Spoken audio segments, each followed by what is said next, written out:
Hi guys, my name is Cynthia. I am the creator and the founder of Crowns of Glory Collections. Thank you for joining me today. So let's talk about it. So if you're in a market of trying to find the perfect hair vendor and you're having problems, you don't know the right questions to ask, you need to stay tuned for this.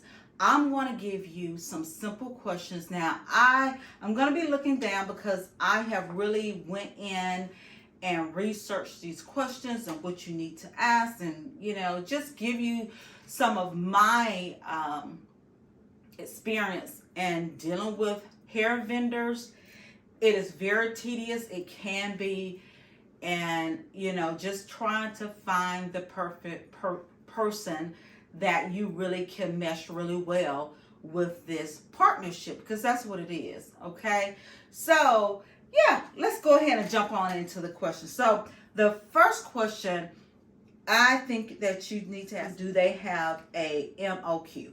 And what that is this a minimum order quantity. Okay, some vendors you have to purchase a bulk order, meaning so many bundles, so many frontals, so many closures, or whatever, or they have to have so many bundles in order for you to even purchase. Some vendors do not offer a sample order. Really, guys, I like the vendors that's going to allow me to do a sample order, because you just don't know. You don't know if you are going to get along really good, if they're going to be attentive to your questions, getting back with you. So I would say, if it's all possible, unless you know someone that have actually tried this vendor out and they haven't had any problems and they could put their stamp of approval on, maybe, and then with that, I still would like to do a sample order, and most people will be okay with it. Next question: if you do a bulk order, do you get a discount? Some vendors, if you order so much, they're gonna give you a discount. They're not going to bring it up unless you bring it up. So make sure that you ask them, hey, if I order, what is that discount point? How much do I have to order in order for me to take advantage of the discount? You want to know who is their shipping agent, meaning if it FedEx, UPS, USPS, what is that shipping company that they typically use? The cost. What is that shipping cost? Does it determine for the US? I'm in the US, so you ask them, well, what is that shipping cost? And a lot of times, depending on where you get it, if you're going with a vendor and they're in India, sometimes that cost of shipping is just really, really expensive. But again, if you're doing bulk orders, maybe that will help you because you're buying so much at one time. What is their protocol if your shipment get lost, or because it's coming through custom? If you're getting it from China or wherever, it's coming through custom, and sometimes, especially when you're having a large order, you have like boxes. Custom, want to check everything, make sure everything is legit.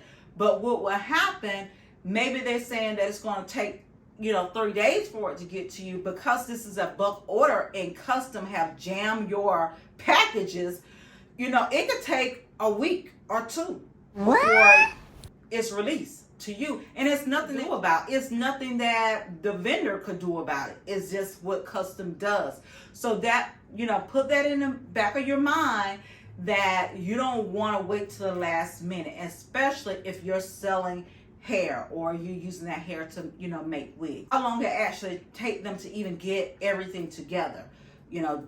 Once you order, do they start getting everything together, ship it out the next day? You want to know all that information, because it could mean an issue could happen with your customers if they want this particular item, and you're saying it's going to take 3 days, but it's actually going to take 5 to 7 days, you need to know that information up front, okay? Because you do not want, let me tell you, you do not want an upset customer. You don't.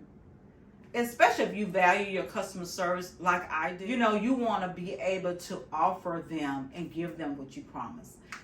Again, things happen out of your control, but also you should be able to explain to your customer, get back with them, that you're buying.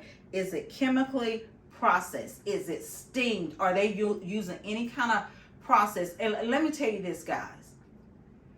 If you talking to a vendor and they say that they are selling you deep curly, deep wavy, that hair been processed.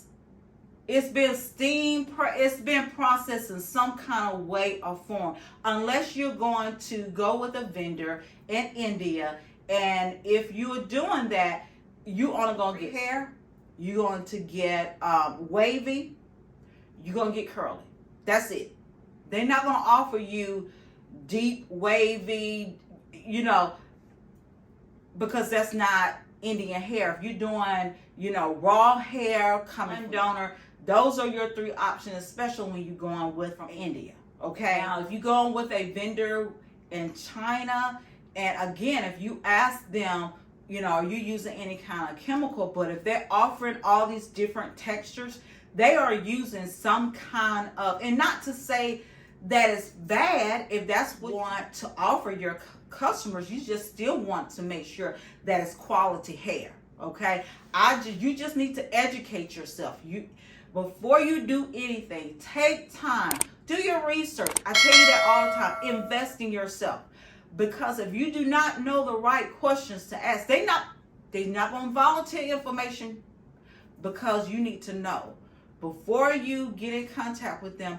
Know those questions to ask. Okay. That cuticle is not aligned, meaning if you have a strand of hair, say you have several strands of hair, the cuticle is going this way, and then on this strand it's going that. So what happened is that friction of you rubbing your hair up against your clothes, it start to mat.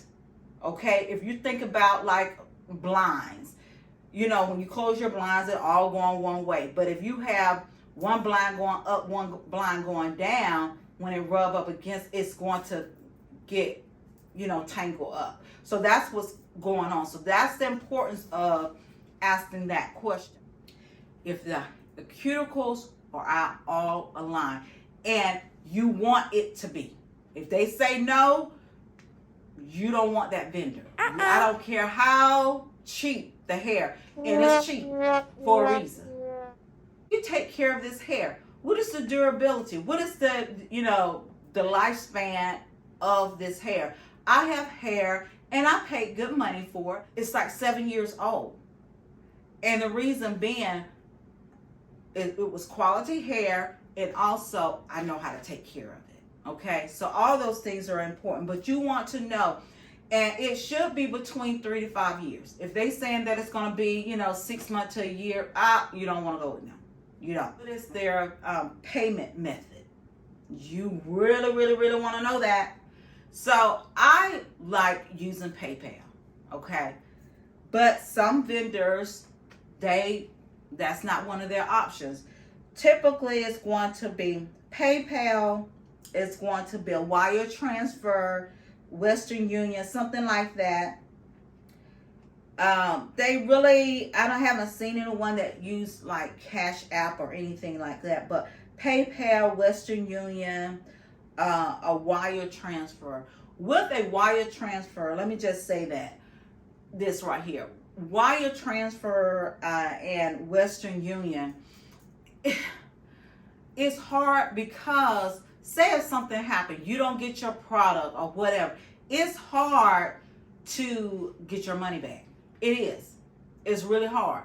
It's easier to get your money back if you're able to use PayPal.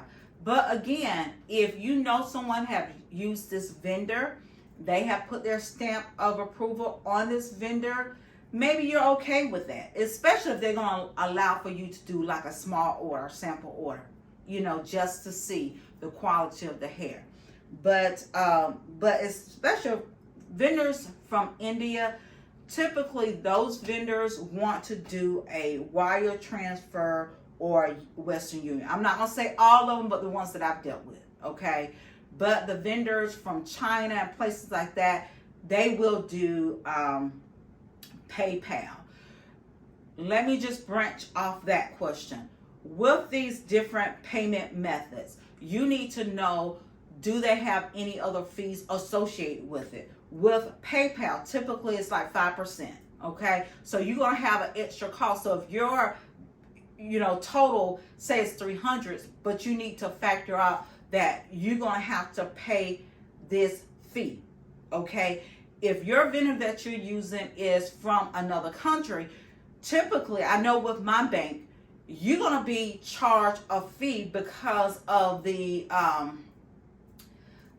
money is different, meaning, a dollar here could be $2 there. So they're gonna recoup that money. I've seen that happen. When I first started, I was just shocked because I paid a certain amount, and then when I looked at my, my checking account or whatever, I've been hit again with another charge. $20, $30, but still, I wanted to know, what is this charge? So you need to know that you're gonna get an extra charge. If you dealing with a vendor out of the country, you will get another charge. So just bear that in mind. Single donor, okay? Is it single donor or is it multiple people? And you have to realize, because if you having a different bundles and you're making a wig, one weft could be from this donor, another weft could be from that donor. So the color could be different. The wave pattern could be a little different. So just bear that in mind. Now, if they chemical processing it and doing a deep curl, all of it should be the same way anyway. But especially if you're getting a vendor from India, and again, it's straight, curly, or wavy, because these are, this is raw hair, and if they get hair from this person or hair from that person, that wave pattern is not going to be the same. And it really, once you put a wig, it's not really you're not gonna see a difference. It's not gonna matter. You want to be able to do a FaceTime, a Zoom call. You want to be able to see the facility, the warehouse. And a lot of people, when you call them, it's someone in the office. They're not even where the warehouse. I had that problem because I'm in the U.S. I'm actually in Georgia. When I speak to my vendor, she's in China. So if I send them a message, and she's really good about getting back to me, but when she called me, it could be, 12 o'clock, because it's 12 there, in the afternoon. So it's 12 midnight. If you're anything like me, I go to bed really early. But if I know that I'm expecting a call, I try to, stay up. But you want to be able to ask those questions. Can you see the warehouse? Can they see? And I'm not saying a video. No, you want something that you could talk to a person. It is actually FaceTime. You could talk and they could walk through the whole facility. Especially, you're really going to be purchasing a lot for this vendor. And one more thing, I'm going to recommend that you do not depend on one vendor. Get you 2 or 3 different vendors. Because if one start acting funny or something happened, you have someone else that you can rely on and still, get your orders filled, okay? You want to know what other products do they offer. And I don't know if you're interested, but some people, they like to buy lashes from the same place that they purchase their hair from. If you need someone to do your hang tags or your labels, go ahead and ask them, do they offer that for you? I hope this helped you. I'm pretty sure that it did. Again, before you go out to search for that vendor, you want to write down these questions. You want to know the right questions to ask, okay? And again, until next time, wear your crown with confidence, and I'll see you next time. Talk to you soon. Love you.